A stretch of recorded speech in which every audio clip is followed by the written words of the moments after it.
What's your favorite wrestling pay-per-view? It's hard to think of, isn't it? Or maybe it isn't. After all, like in most hobbies, there seems to be an accepted right answer for what's the best wrestling show of all time. And spoilers, that just might be on my list, but I'm really trying to focus on favorites here. And it's hard. Wrestling shows are usually, by their nature, very bitty. It's a variety show, and pay-per-view-wide storylines are rare. The quality can also vary wildly. Amazing matches can be found on mediocre shows.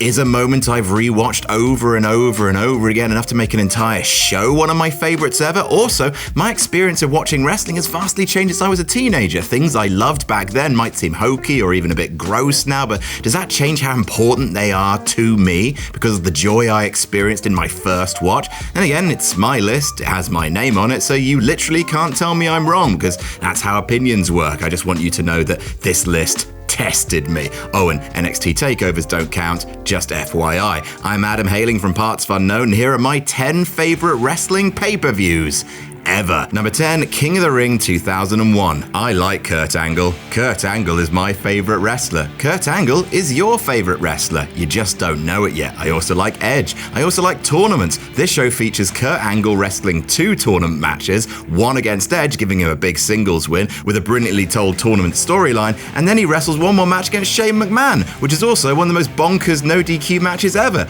Dad, what's the point of this story? I like stories, and I like King of the Ring 2001. King of the Ring pay-per-views tend to be memorable shows. 2002 one with Brock was ace, love that Brock test match. Obviously Hell in a Cell at King of the Ring 98, the ridiculous ladder match in 99, Bret Hart having an amazing night in 93, Austin 316. King of the Ring has a royal pedigree, and that's a joke that works on like 3 levels.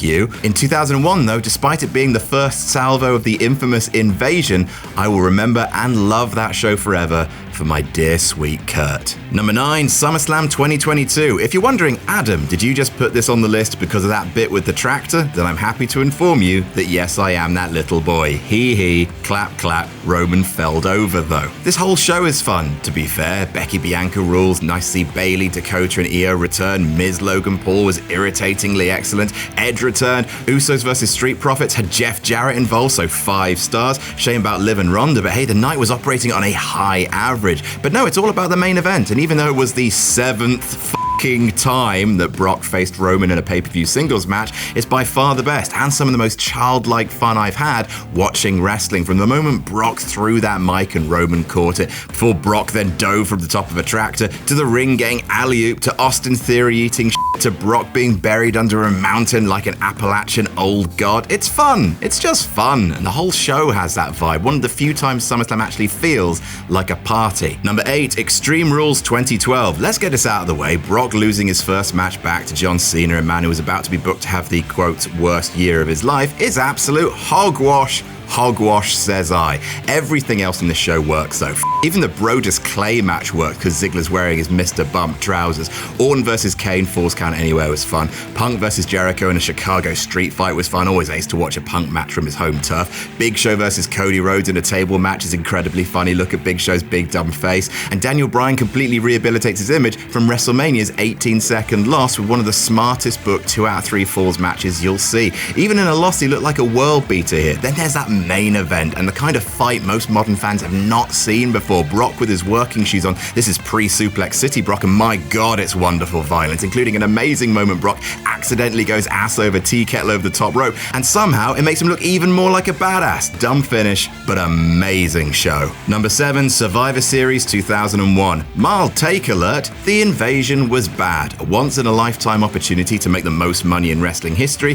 sabotaged by lack of patience, machine gun storytelling, and ego. 14-year-old Adam, though, thought it was the best goddamn thing. I didn't watch WCW. At the time, I didn't know who the NWO were, or Goldberg, or Sting, or Ric Flair. Sure, Booker T is the biggest star in WCW. I believe you. Why not? ECW guys? Wow. DDP as a stalker? Makes sense to me. Sorry, DDP, your yoga is very good, though. Bang, etc. I thought the whole thing was tremendously exciting all the time. A company-wide storyline, monumentally high stakes. Paul Heyman and JR bickering on commentary. I was into it, and especially this show where it all came to a head in a winner-take-all elimination match that featured Rock, Austin, Taker, Kane, Jericho, Big Show, Booker T, RVD, Kurt Angle. Holy shit, It's like all my favorite wrestlers and The Big Show. Does WCW's invasion of WWE being reduced to a match between The Rock and Steve Austin make any sense whatsoever? No. Is it the perfect undercard? No. Some really good stuff in here, but no. However, is the entire last hour of the show dedicated to the winner-take-all match, and is that match permeated with a super fun, super rewatchable, lightning energy? Absolutely. Number 6, SummerSlam 2002. This is more of a show that I respect than one I have a deep personal connection to. After WrestleMania 18, I started to fall off the wrestling train a little. I don't think I actually watched SummerSlam 02 until it had already been out for years. What a show though. Woof. I think by now we all know how I feel about the show's opening match, but this whole show is structured beautifully with a stacked undercard. Flair Jericho, Edge Guerrero, Angle Mysterio, Van Dam Benoit, then of course Michaels Triple H, in which HBK performs a minor miracle in his first wrestling match in over 4 years, being A, 30 minutes long, and B, fucking brilliant. Good lord, when Shawn Michaels kips up, what a glorious sound the audience makes. The aim of every wrestling booker in the business. That and WWE taking a huge swing with Brock Lesnar and knocking it out the park. From debut to champion in 5 months. Insane. But why the not? Love to see a big, stupid risk in pro wrestling. The worst match on the show is Undertaker versus Test, and even that's fine. It's fine. From every angle, this is one of WWE's finest ever shows. Number 5, Backlash 2000. That pop though. Much like Extreme Rules 2012 being better than WrestleMania 28, Backlash 2000 is a much better show than WrestleMania 2000, with a truly WrestleMania-worthy main event, Triple H versus The Rock, with a cameo appearance from Stone Cold Steve Austin, creating one of the biggest, loudest, and happiest crowd reactions in wrestling history. Often when I'm pootling around on the network researching other lists, I'll just hop over to Backlash 2000 and find that moment, just for the sheer joy of seeing pro wrestling firing on every possible cylinder. But it's not just a main event. Backlash 2000 is a great show top to bottom. Silly hardcore match, stage climbing, silly angle Big Show capering, Malenko versus Scotty 2 Hotty being a hidden gem, S.A. Rios versus Eddie Guerrero being great fun, Benoit versus Jericho for the IC title, it's a wee cracker. It's also one of the first wrestling shows I ever watched when a friend came to my house for a sleepover armed with 2 VHS tapes, Backlash 2000 and Terminator 2 Judgment Day. That is a good double feature. Number 4, All Out 2021. AEW's only show on this list, and that might make some people cross, and gosh, what it must be like to be you. I like AEW, I occasionally love it, but I don't really find myself having too much of a personal connection to their pay-per-views, not to disparage their quality or some of the truly great moments they've had over the years. They just tend to exhaust me. But even I can't deny that All Out 2021 is one of the greatest wrestling shows ever made. MJF Jericho had some good old-fashioned sports entertainment to it. Bucks Lucha Bros had the best cage match ever. Ruby Soho won a really fun women's battle royal. Miro Kingston was great. Suzuki showed up to give the crowd a sing-along and execute some senior citizen violence. The main event between Omega and Christian was fun, but what followed truly defined the show's legacy, the dual debut of wrestling's second best Adam and Bryan Danielson, the true pinnacle of a wrestling company that, regardless of what tribe you belong to, makes the wrestling industry better off for its existence. Number 3, Money in the Bank 2011, the pay-per-view that got me back into wrestling. 2008 to 2011 were a dark, dark time. There were highlights to be found, of course, but the move to HD, the slow death of ECW, the John Cena experience, the Raw guest host, the anonymous GM, the mishandling of the Nexus, it was rough, and I fell off wrestling big time. The pipe bomb brought me back. Well, actually, that's not entirely true. The pipe bomb being followed by this show brought me back. WWE setting the world on fire with a legitimately dangerous and exciting angle, and having the balls to follow up on it by taking the biggest creative swing it could. With John Cena set to be fired, the WWE champion and championship gone from the company, and Vince's company in tatters. Did they undo all of that creative bravery within roughly 24 hours? They sure did, but I was back, and I was going to watch how it all unfolded, for good or for ill. The main event is already the stuff of legend, a perfect bit of crowd entertainment, but the rest of the card rules too. Both ladder matches are great. Orton versus Christian is great, providing a truly rare, great example of a DQ finish, but it is all about that main event, and that main event is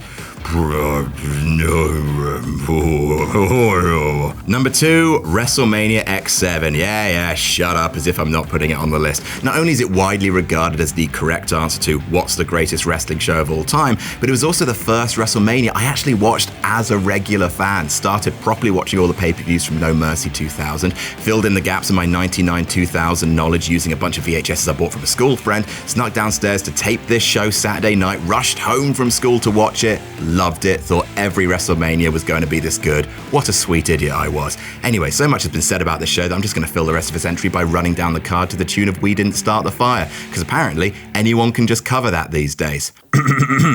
Rock and Stone Cold shock the fans, Vince and Austin shaking hands, Houston really likes that, Eddie wears a weird hat, Motorhead are also there, Linda rises from her chair, Coast to Coast from Shane McMahon, gimmick winner from Iran, do do do do do do do.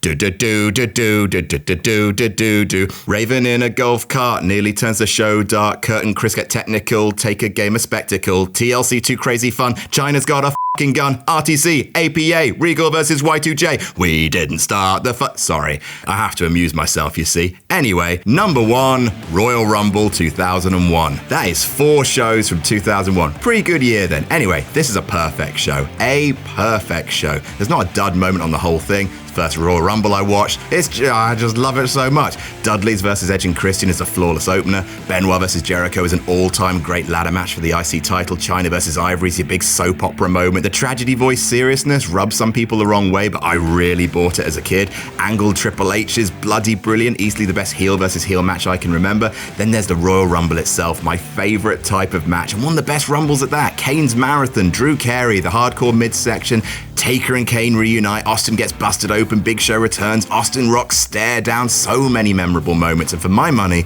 the best start to end viewing experience for any fan interested in seeing a wrestling company at peak creative, peak roster, putting on an incredibly satisfying night of wrestling. The show feels like my childhood in a bottle. And that's my list. What's your favorite wrestling pay-per-view of all time? Let me know in the comments and check out last week's list we did. It's all about SummerSlam. Can you believe it? Here's an excerpt from that now.